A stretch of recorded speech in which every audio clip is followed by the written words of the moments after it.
La loi est le socle indispensable de la pratique morale chrétienne. Avant de parler des vertus supérieures, il faut mettre en place la base, et la base de tout est le respect. Tout être humain a la même valeur que toi, ni plus ni moins. Le seul qui ait droit à l'adoration est Dieu. Aucun homme, aucun idéal humain ne mérite l'adoration, le don total, la soumission aimante.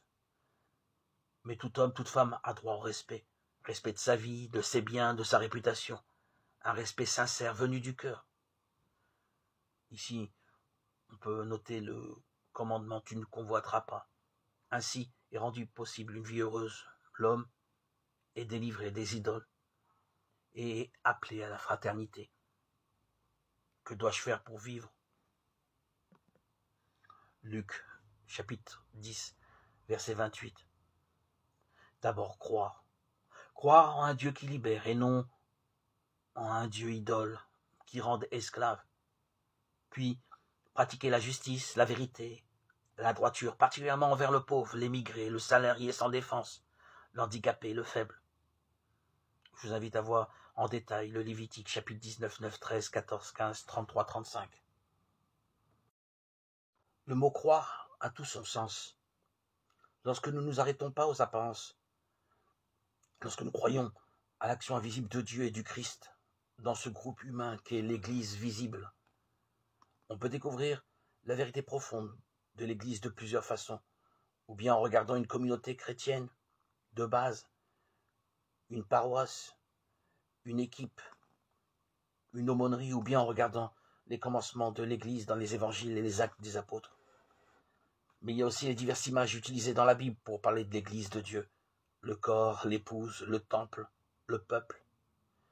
Et il y a enfin des personnes, des saints et des saintes, qui représentent bien cette Église. L'Église attire forcément l'attention des gens, mais elle ne doit pas retenir capter cette attention. Elle doit être un signe en vue du royaume de Dieu. L'Église doit dire autre chose qu'elle-même. Elle est le peuple de Dieu, le corps du Christ, le temple de l'Esprit. L'Église est comme Jésus-Christ au service du monde, au service des hommes. Quand le jour de la Pentecôte arriva, les disciples se trouvaient réunis tous ensemble. Tout à coup survint du ciel un bruit comme celui d'un violent coup de vent. Alors leur apparurent comme des langues de feu qui se partageaient, et il s'en posa sur chacun d'eux. Ils furent tous remplis d'Esprit Saint et se mirent à parler d'autres langues, comme l'Esprit leur donnait de s'exprimer. Or, à Jérusalem résidaient des Juifs pieux, venus de toutes les nations. La foule se rassembla et fut en plein désarroi, car chacun les entendait parler sa propre langue. Pierre s'exprima en ces termes. Comprenez bien ce qui se passe. Il s'agit ici de ce qui a été dit par le prophète Joël. Il arrivera dans les derniers jours, dit Dieu, que je répandrai de mon esprit sur toute chair. Acte 2, 1, 17. Au début de l'évangile, il est dit que Jésus est conçu de l'Esprit Saint, Luc 1, 35. Jésus est don de Dieu aux hommes. Au début des actes des apôtres, il est dit que l'Église naît de l'Esprit. Ce n'est pas une organisation que les hommes ont mise au point pour garder l'héritage de l'Évangile. C'est un don de Dieu lui-même.